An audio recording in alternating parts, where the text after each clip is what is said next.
Jesus nos chamou para sermos trabalhadoras em sua seara. E essas aulas são uma oportunidade para nos equiparmos com a palavra e com a orientação do Espírito Santo. Hoje, em nossa 8ª aula de capacitação para o evangelismo feminino, aprenderemos sobre o Evangelho em ação. Que o seu coração esteja aberto para este novo aprendizado.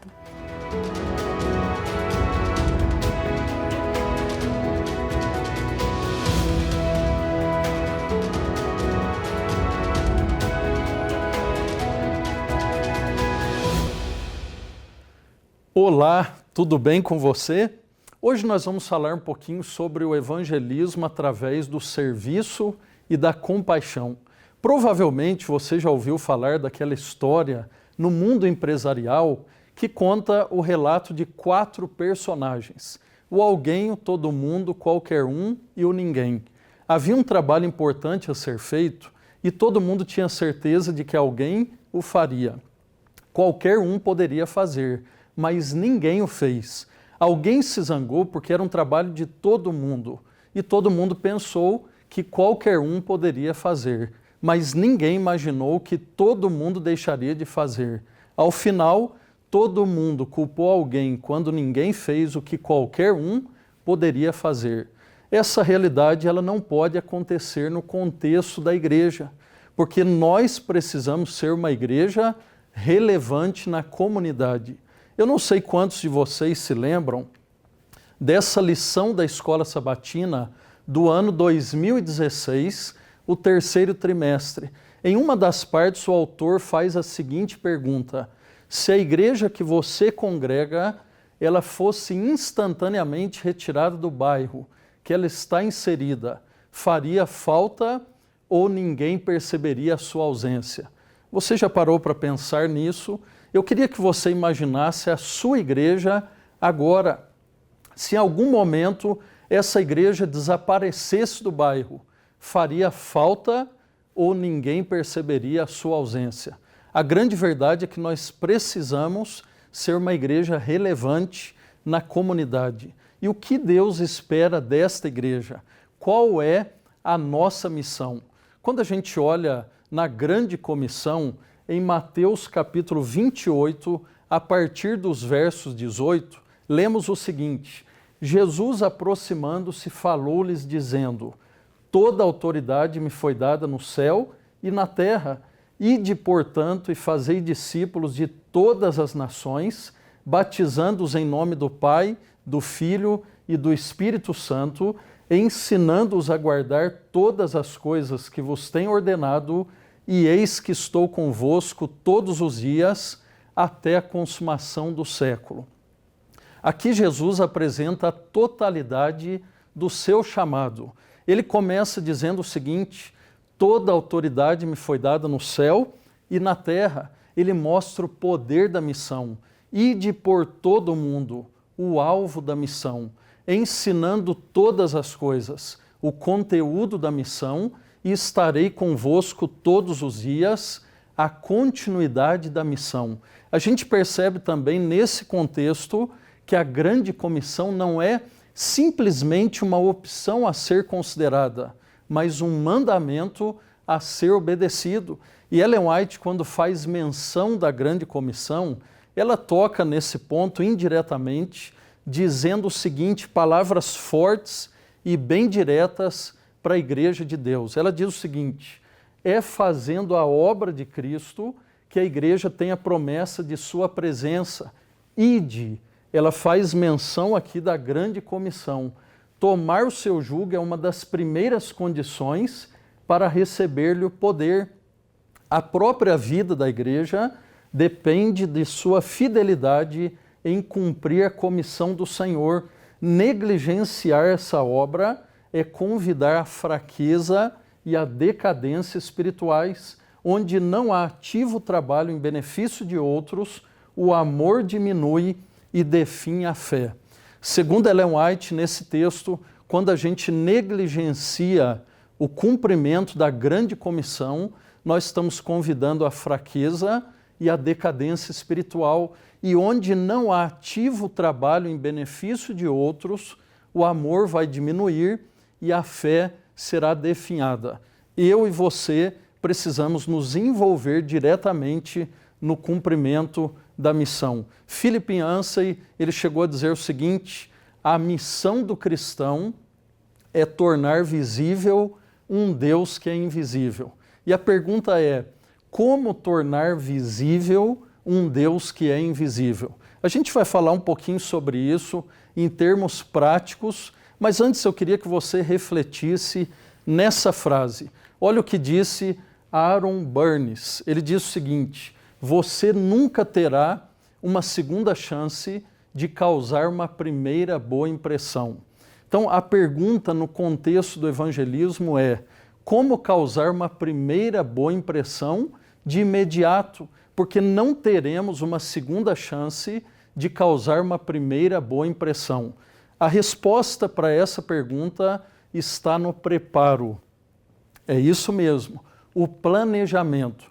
O planejamento permite que a gente antecipe possíveis situações que irão surgir naquele momento, trazendo surpresas. Quando a gente consegue planejar, a gente consegue antecipar muitas situações que poderiam trazer transtornos. Alguém diz que quem falha em planejar, planeja falhar.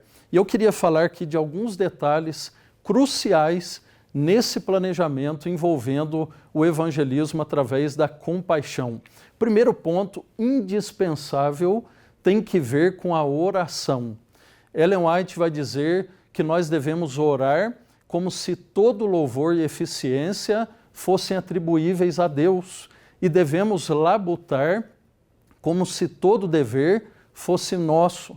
A oração e a ação fazem toda a diferença. A igreja que entra em parto de alma, oração, lágrimas e jejum, ela vai gerar filhos espirituais. Então, nesse contexto, primeiro a gente deve se ajoelhar e falar das pessoas para Deus. Depois a gente tem que se levantar e falar de Deus para as pessoas. A oração é fundamental.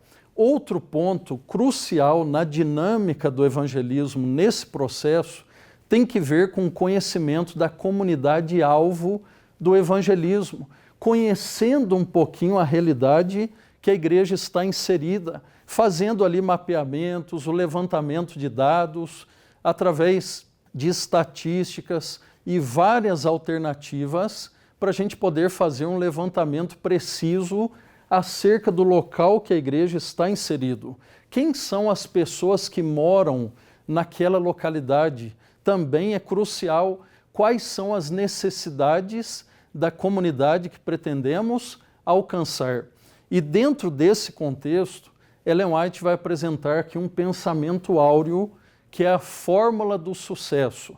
Esse é um texto bem conhecido pela grande maioria de todos nós, e ela diz o seguinte: unicamente os métodos de Cristo trarão verdadeiro êxito no aproximar-se do povo. O Salvador misturava-se com os homens como uma pessoa que lhes desejava o bem, manifestava simpatia por eles, ministrava-lhes as necessidades e granjeava-lhes a confiança. Ordenava então: segue-me. Aqui nós vamos encontrar alguns elementos cruciais na dinâmica da evangelização. Primeiro ponto, o Salvador misturava-se com os homens. Para ele poder exercer a sua função, ele tinha que se misturar, mesclando-se no meio da comunidade aonde as pessoas estavam inseridas. Segundo ponto, ele manifestava simpatia por eles. É extremamente importante que a gente haja com mais intencionalidade, naturalidade, demonstrando simpatia pelas pessoas ao redor.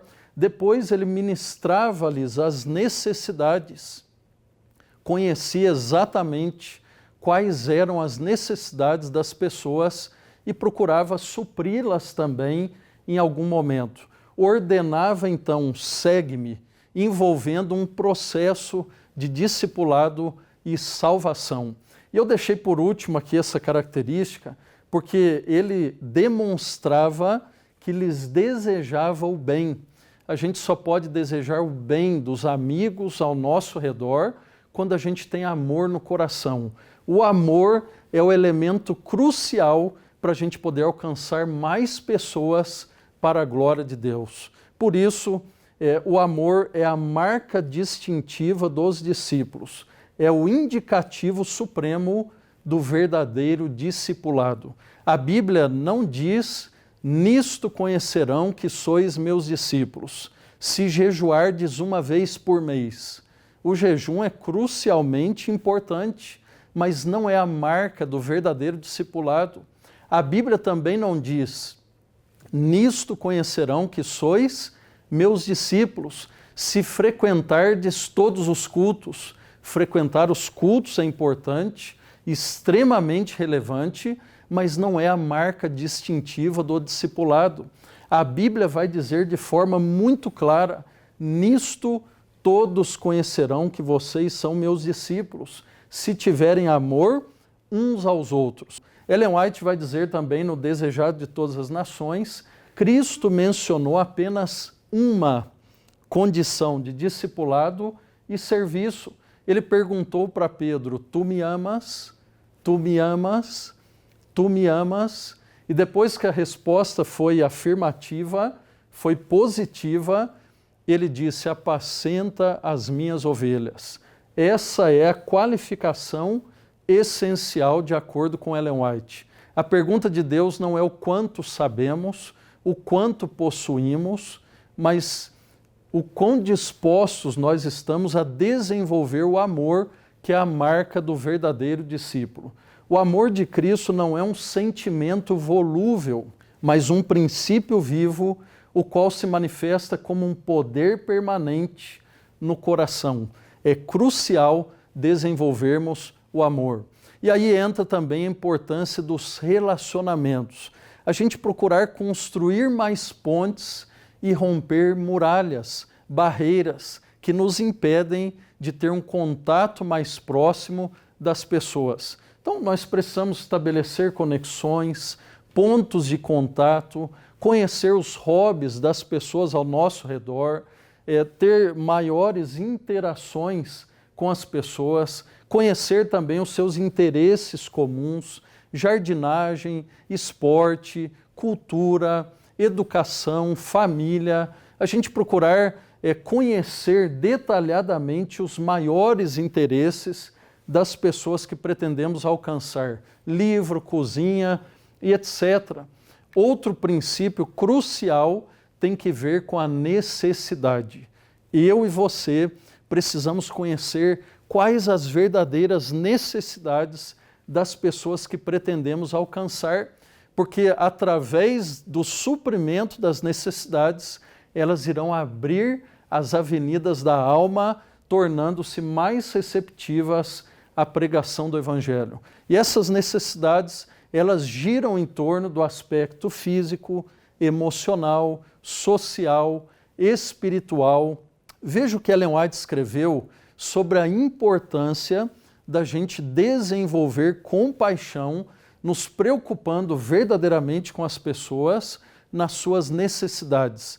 Ela escreveu no Beneficência Social, página 86, se nos humilhássemos perante Deus e fôssemos bondosos, corteses, compassivos e piedosos, haveria uma centena de conversões à verdade, onde agora há apenas uma. A compaixão poderia potencializar 100 vezes mais o alcance de pessoas que estão ao nosso redor para conhecerem o verdadeiro Deus.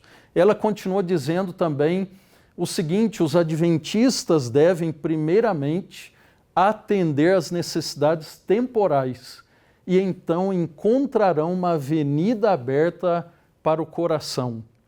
Antes de alcançar a razão, nós precisamos alcançar as emoções, o coração, suprindo as necessidades das pessoas ao nosso redor. Existe um princípio também muito interessante neste contexto de missões, que tem que ver com as oportunidades. Boa parte das pessoas que se tornam mais abertas à pregação do Evangelho, elas vivenciam uma espécie de crise, uma situação delicada na sua vida. E nós precisamos estar atentos a esses momentos que geram crises na vida das pessoas. Foi feito ali por volta do ano de 1970 a escala de Holmes-Hayes. É bem interessante porque ele apresenta aqui, em nível de pontuação, quais são as situações que geram maiores níveis de estresse na vida de uma pessoa. No topo da lista está a morte do cônjuge, 100 pontos, é a pontuação máxima. Depois nós temos divórcio, prisão de algum ente querido, familiar, morte de um membro da família, doença, desemprego, dívidas. Essas situações tornam as pessoas mais vulneráveis e, consequentemente, elas estarão mais receptivas à pregação do Evangelho. Pesquisas indicam que cerca de 70% das pessoas que estão abertas, receptivas à pregação do Evangelho, elas vivenciam alguma forma de caos, alguma crise na sua vida existencial. Outro elemento aqui interessante para a gente atender às necessidades das pessoas, criando oportunidades de maiores aproximações. Veja esse pensamento que interessante. Você não pode tornar as pessoas abertas ao Evangelho, mas pode torná-las abertas às pessoas. Por isso entra aqui a regra áurea do pastor Mark Finley, um grande evangelista da Igreja Adventista, que ele diz o seguinte: uma pessoa nunca vai aceitar as verdades que você apresenta, por mais óbvias que sejam, sem que primeiro te aceite como pessoa. Primeiro te aceita como pessoa, depois aceita o que essa pessoa tem para oferecer. Essa foto um pouco antiga, né, tem algumas décadas já, é a foto do dia do meu batismo. Eu circulei aqui dando destaque ao irmão Eli, a pessoa que ministrou estudos bíblicos para mim e me levou à decisão do batismo. Ali do lado temos a minha mãezinha, bastante emocionada, foi o dia mais feliz ali da vida dela, e eu estava ali, era um jovem que não acreditava em Deus, não pensava em me tornar cristão, vivia uma vida desenfreada para o mal, era praticamente inalcançável. Mas um dia, estando em casa, eu tive a oportunidade de me deparar com Eli. E normalmente, quando algum membro da igreja chegava em casa, minha mãe se batizou, já estava com 15 anos, quando alguém aparecia dentro de casa, entrava pelas portas e eu saía pelas janelas, porque não queria saber de crentes dentro de casa. Não gostava e a última coisa que eu queria era estudar a Bíblia e me tornar um cristão. Primeira vez que eu vi o Eli dentro de casa, depois de um culto, ele foi almoçar com a sua família em casa e não deu para eu escapar. Olhei para ele de cima embaixo, fazendo ali uma leitura preconceituosa, e eu pensei o seguinte: hoje eu vou levar a biblada na cabeça. Hoje o Eli vai dizer que se eu não mudar de vida eu vou para o inferno. Hoje eu vou ouvir umas boas verdades. Eu já estava na defensiva. Primeiro encontro, o Eli não falou nada da Bíblia, não citou nada de doutrinas e Deus. Conversamos sobre muitos assuntos e eu comecei a levantar perguntas internas. Quem é esse rapaz? Eu gostei de conversar com ele, parece ser gente boa, e eu comecei a desejar um outro encontro, porque conversamos sobre muitos assuntos. Num segundo encontro, eu já passei a respeitar e aceitar o Eli. Naturalmente, ele me ofereceu o estudo bíblico. A última coisa que eu queria era estudar a Bíblia. Mas você acha que eu aceitei a proposta, sim ou não? Sim, é claro que aceitei. Por isso eu estou aqui hoje, tendo a alegria de servir a Deus, não somente como cristão, mas também como pastor da Igreja Adventista. Primeiro aceitei o Eli como pessoa, depois aceitei o que essa pessoa tinha para me oferecer, que era a palavra de Deus. Por isso precisamos criar maiores conexões, e isso culminou no santo batismo.